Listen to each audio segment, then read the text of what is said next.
Hi, welcome to Rusty Lizard Designs, a unique shop experience. This was my dad's Craftsman Radial Arm saw. I remember this one being at home when I was preteen, so probably 11, 12, maybe 13 years old is when Dad got this. I'm approaching 60 now, I think, something like that.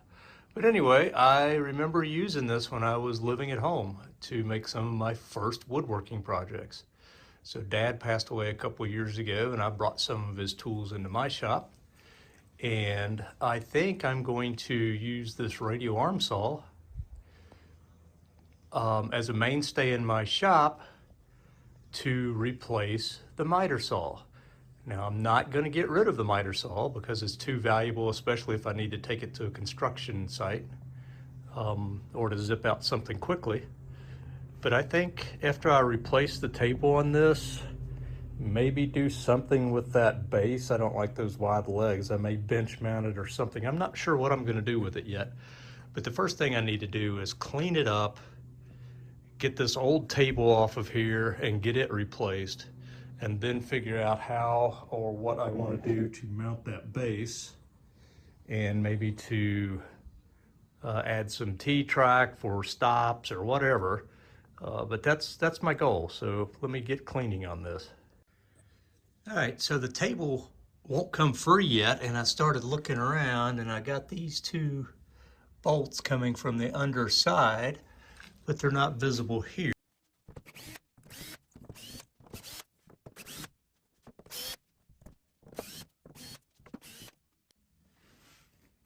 Big old flathead screw in there.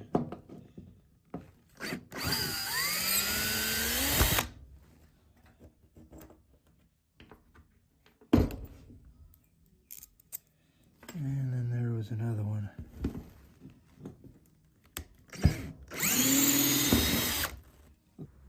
Now that I've got all the screws off in here, I should be able to pop this off. Yep, there we go. Again, I'm going to save these to use as marking templates.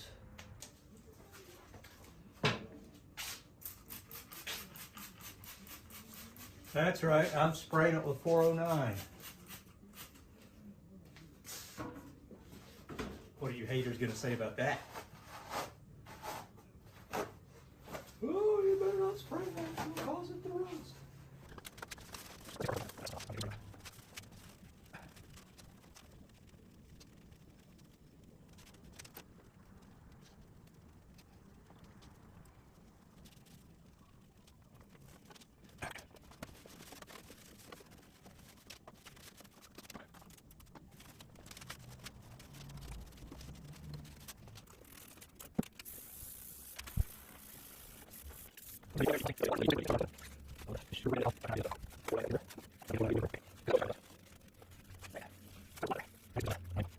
What I think that I've decided to do is build my dad's radial arm saw into a portable workbench, semi-portable. It'll have wheels on the base of it. But I think that I'm going to repurpose this workbench. It used to be a router table way back when, but I haven't used it a router table in a long time, but it still does have the cutout and the plate in it.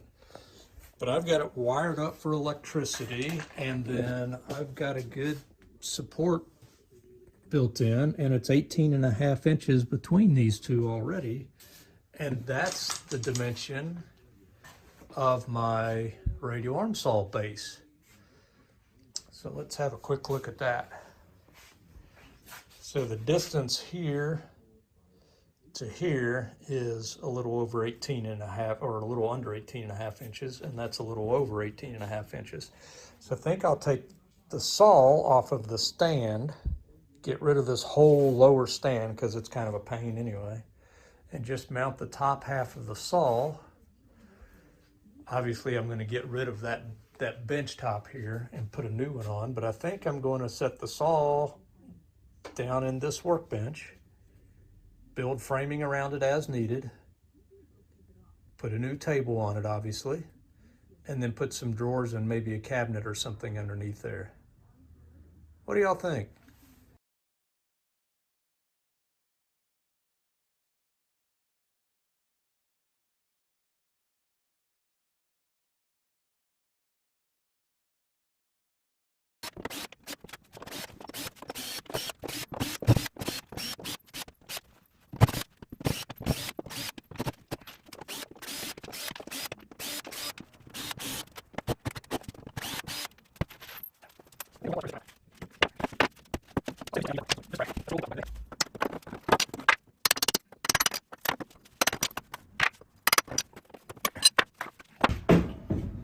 And I added this nailer here and this nailer here. And what that's going to allow me to do is when I set that saw base here, it's going to allow me to bolt into these guys. So that fixed that. And then I removed the bottom stretchers and stringers and squared up the legs, added the front piece down here, and then I had to recut my two side pieces because I took up another 1.5 inches with this. So I got all that done and got it squared up. So I got a big laser in, and I'm using the plywood from the shipping container. I'm actually going to put a new tabletop on the radial arm saw base. And here I'm just removing the radial arm saw itself from the old legs, wrangling that up in the air with my shop crane, aka the engine hoist. Just going to do a quick test fit. And here's that plywood cut to size, and I'm just screwing that down to the frame. Using a couple of blocks of wood just to make sure that my edges are flush all the way around. And I'm countersinking my screw heads. I think this tabletop will look a lot nicer than that old one. Brought the shop crane back in, going to pump this thing back up in the air and set it on to the revamped table, or the old Workbench router table. Those things are handy. If you don't have a shop crane or an engine hoist, you probably ought to get one. They save my back. And here I'm actually mounting the saw to the top of the table. So now I just have to put the table on the saw. Last night I finished the MDF. I just happened to have a sheet of MDF in the shop, so I just went ahead and made it out of MDF. So I got two layers of 3/4 MDF there, so I got 1.5 inches thickness. I used the old table that I removed to mark my bolt locations and got that bolted up. Let me explain what's going on. Right now I've just got part of the old table sitting up there just so you can see what's going on. And also notice that I have cut the new table actually narrower than the old table. And I did that for a reason. So this is the old veneer that was on the old tabletop, and I've just used it to mark my bolt holes to get the new fence mounted to the saw, or the new table mounted to the saw. So the old table was much wider than the new table. It's like, why did you cut that so short and not utilize your entire capacity of the saw? Well, I actually am. So when you pull this saw out to its maximum travel, which is right there, if you noticed, the blade's gonna stop cutting somewhere in this area. Sorry, somewhere in this area is where the last cut can be. I mean, the cut line's gonna end right there because of the physical limitations of the arm. So this saw is capable of ripping, and if I was going to use it in the ripping, then I may want to have that table extending out further, but I'm not going to use this saw to rip. This is going to be my miter saw / crosscut saw. So I'm not going to rip it all. So there's no reason to have that extra table space out there, just taking a footprint. So I stopped the table right there. Sorry about the jerkiness of the camera. So right now the table, that's the cutting surface or the work support table. I need to cut a fence, and the fence is going to be back here like this. This is not going to be the fence. I'll probably do some 3/4 plywood, and the fence is going to stick up a little bit above the table, obviously.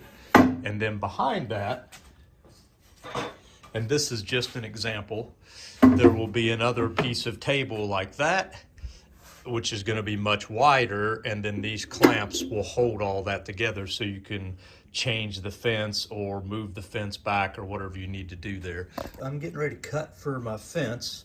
So the total height of my table is 1.5 inches, and I want the fence to stick up about 1 inch above the table surface. So I'm going to go up to 2.5 inches, and that's what I'm going to rip my plywood out of. I'm going to make it out of 2.5 inch 3/4 plywood, and we'll cut a couple of strips of that, or 1 strip of that, or whatever I need there, and get that put in, and then I will figure out what my width is for my next piece.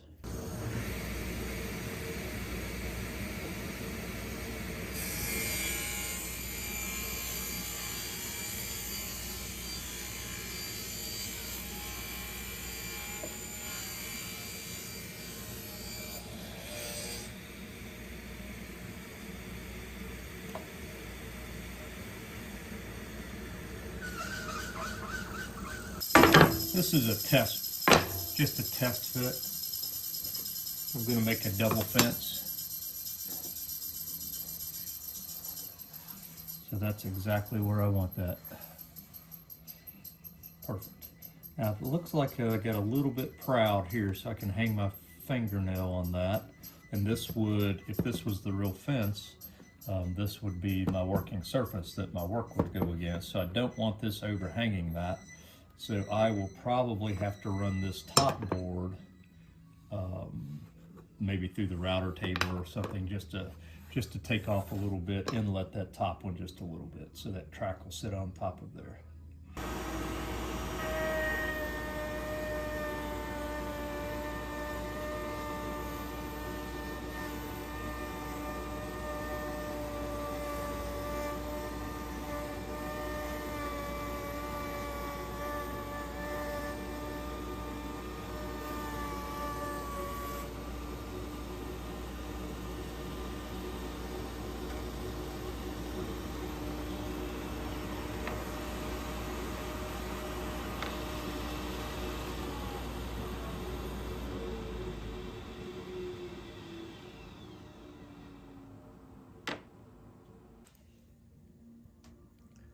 Got this little inset right there.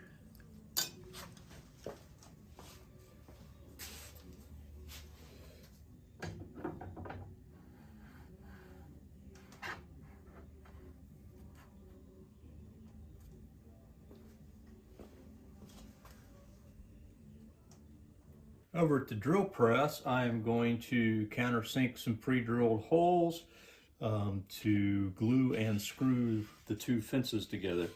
So let me get started on that. I've already pre-measured my fence.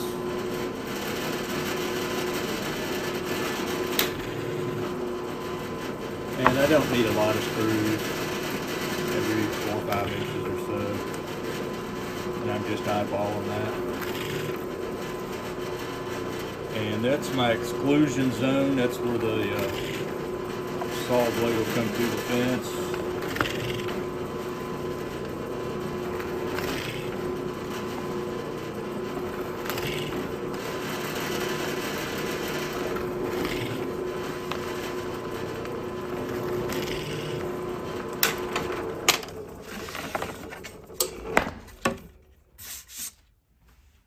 All right, so I've laid out the materials I'm going to use to join my two fence pieces together. So I've got some Titebond 2 wood glue. I've got some miter repel super glue and activator. I got a glue spreader for the tight bond. I've got some clamps, and then I've got some holes. So I've got my holes pre-drilled here for my fence. So that should be fine.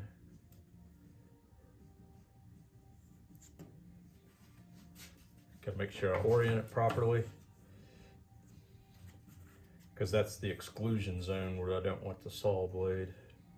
All right, so all I'm gonna do is I'm going to spread out some tight bond, and then I'm gonna put a couple of drops of super glue in some strategic places to help hold everything while I get it clamped up and then screwed, because the bottom needs to be flush. So I'm gonna be setting it up like this and making sure that bottom is flush. The ends need to be flush, so I've got my fence set up so I can butt them up against the fence. So let's get to that right now.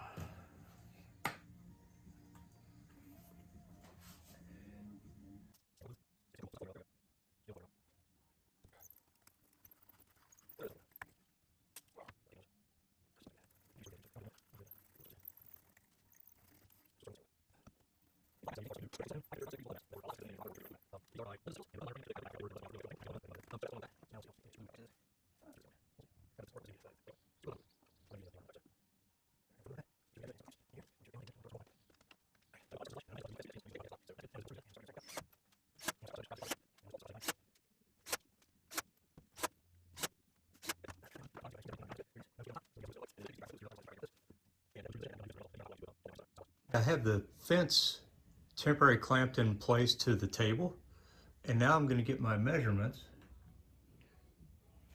to see how much I need to cut as my back table. So I have screwed these out about 3 turns to give myself a little leeway, so I can always back that out further than it is now to get anything that's in here out of there. I don't want to maximize this. I want to have a little adjustment room. So I've got about 1/8 to 3/16 or so in there. So now I'm just going to pull a measurement from the back of my fence to here, and that looks like that's from about almost 8.5 inches.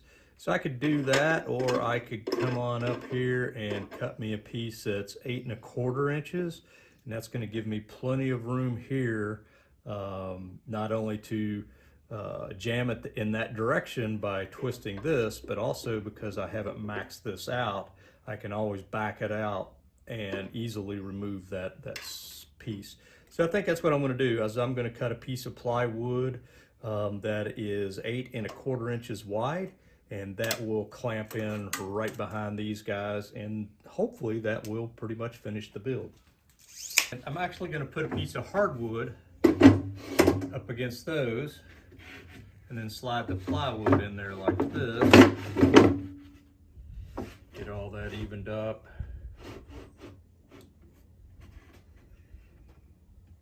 And now I can start applying a little bit of clamping force.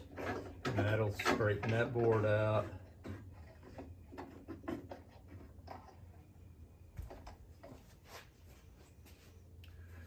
Very good. And I'm just going to take my Leatherman and give it an extra crank, or 3.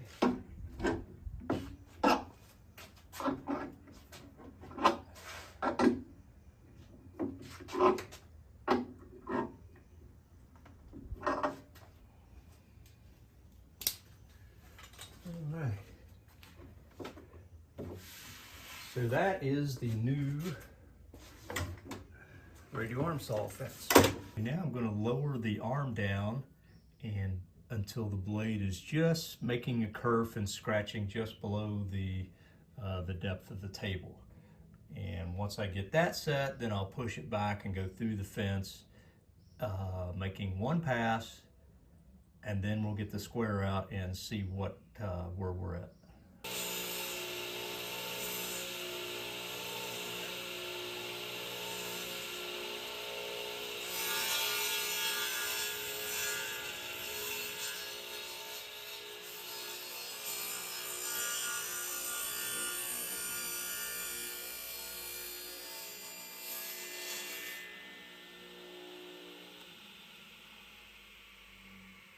I brought in a couple of squares. Interesting to note, the square on the right is actually my grandfather's, and it's probably circa 1930, 1940 or so. And the square on the left was actually my dad's, who passed away, and this is the radial arm saw that I'm kind of restoring. So I thought it kind of fitting to bring those two in here to do my final check. So I've got the lighting set up, so hopefully I can eliminate any shadows and disregard that pencil line there. That's not the actual kerf. So I'm going to try to slide this into the kerf. That looks pretty daggone awesome to me. Let's slide this one in as well. Oh, there we go. Let's set it back against the fence. Got to make sure both of them are set against the fence. So that's dead on square. Here's another tip. So I'm going to be installing this T-track in that fence, and if you notice, I've got some pre-drilled holes along this T-track and the actual piece that I'm going to be installing, and they've already got a bevel on the edge here for a screw. I do want to pre-drill the holes into the fence, so I am going to use this hinge drill bit, and what this will do is this tip will center in that chamfered edge that's in the T-track, and as I press this in, it is hinged, so it keeps the drill bit centered in that hole, and you don't have to guess about it. So you can pick up a set of these. Usually you can get them individually, or you can get them in different sizes. So I would encourage you to get you a set of these. These are very, very handy. And you can put them in your driver, you can put them in the drill press, whatever you need to put them in, but that allows you to center holes. Developed for installing hinges, but it works in a lot of other places as well. All right, I've cleared off my table saw fence, and people were complaining, you got all kinds of crap on your fence. Yes, all that stuff rides my fence, and most of the time it is not in the way. But for the video, I just dumped it all over there. So what do you think? Does it look better over there or just riding my fence? Put your thing down in the comments there. So before I mix up any glue, I'm going to take the back side of my T-track, and I'm going to just take some sandpaper. I don't even know what grit this is. It feels like about 100 grit. But anyway, I'm just going to rough up the back edge of this, and that just gives the glue something to stick to. Instead of a smooth mirror finish, you know how hard it is to paint something on a mirror or a piece of glass? Same deal with the glue. It won't stick very good unless it has something to bond to. So I am just going to scuff and rough this up. And it's not rocket science. I'm just going to create some micro grooves, if you will. So when I drop this down into the epoxy, it will have some scratches and some places it can leach onto. All right. Now I'm going to wipe that off. Again, not a whole lot evident there, but you can see I'm certainly scratching the paint, or the anodization. Anodization, I don't think that's a word. Anodizing is. All right, so now I've got that. Now I'm going to mix up my epoxy. Looks like I've got a little bit left here in this tube. I'm just going to dump that right in there. Just dump it all. I'm going to use a popsicle stick that I cut in half to mix this up with. I don't know if this is going to be enough or not. And then I'm going to apply that to the groove.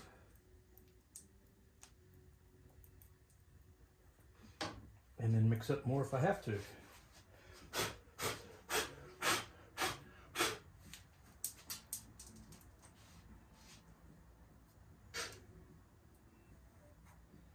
Just be a little mindful of your glue. Don't get too carried away. You certainly want a good bond, but you don't want to have so much squeeze out that it becomes a problem later on. And for some reason I have not put my gloves on. So unfortunately for me, that could be an issue.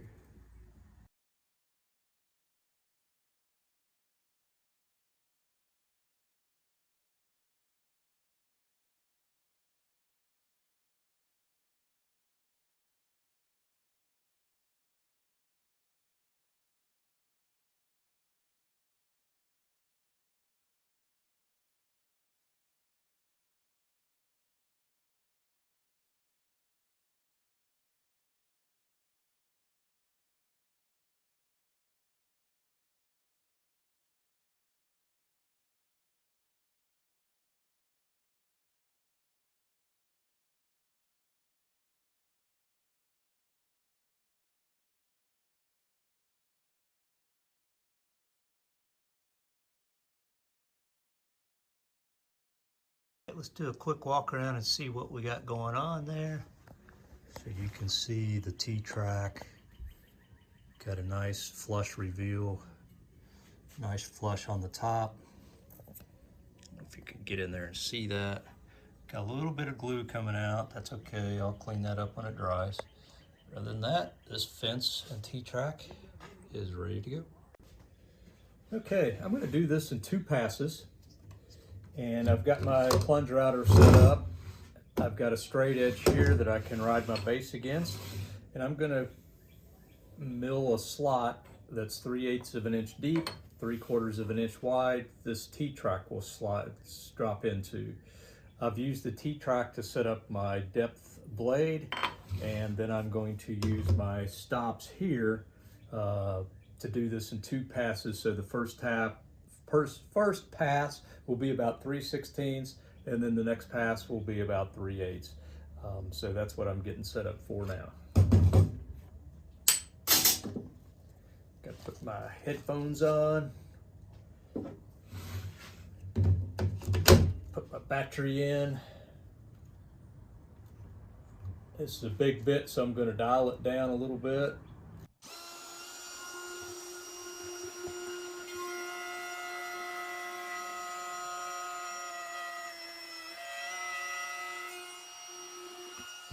So if you don't have one of these, I highly recommend them. So there's not really any place to put a dust collection on this, so it's going to throw it all right out there. All right, so the next thing I'm going to do is I'm going to rotate my depth stop down to that click there, and that'll let me get the rest of the depth.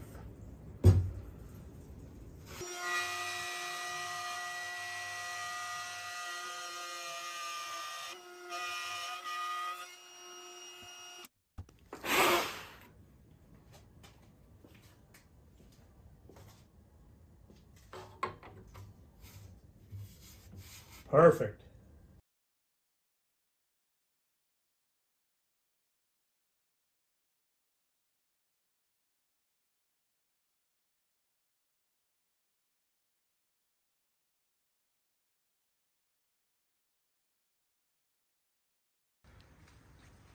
Does anybody know waltzing Matilda? Be a good time for it. So I put the casters on the other side, and now I've got a rolling radial arm saw that is square, and then I'm going to cut some jigs for 45, 30, 60, and 90. Well, 30 and 60 I already got 90. And then that will complete this build.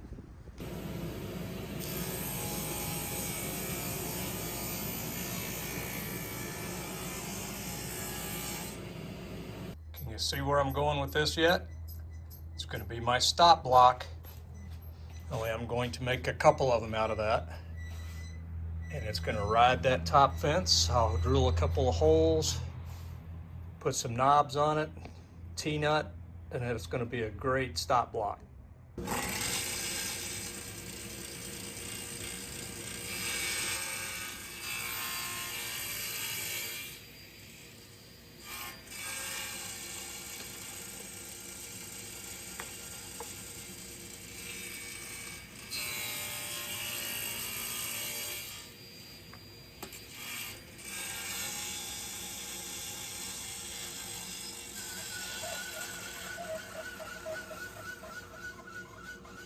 So I've got a couple stop blocks here. I found my center line. I've got my fence set to index properly so I can drill 3 holes without changing any setups.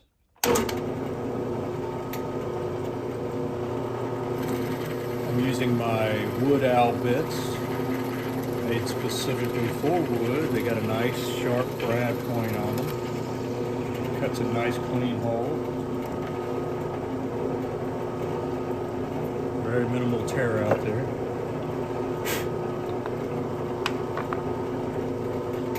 Now, I've pretty much finished my radial arm saw tune-up here. The saw is working great. Put a new table on the saw and it's dead on square here.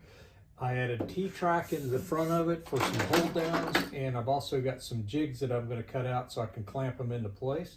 And then I've also got some stop blocks that can ride this rail in the T-track as well. So this is going to be a great option for me. This is going to be my new miter station, quote unquote. And then I'll leave this guy folded up most of the time unless I'm actually going on site somewhere. Thank you so much for watching today. I hope you enjoyed it. If you did, please hit the like and subscribe button. Thanks a lot.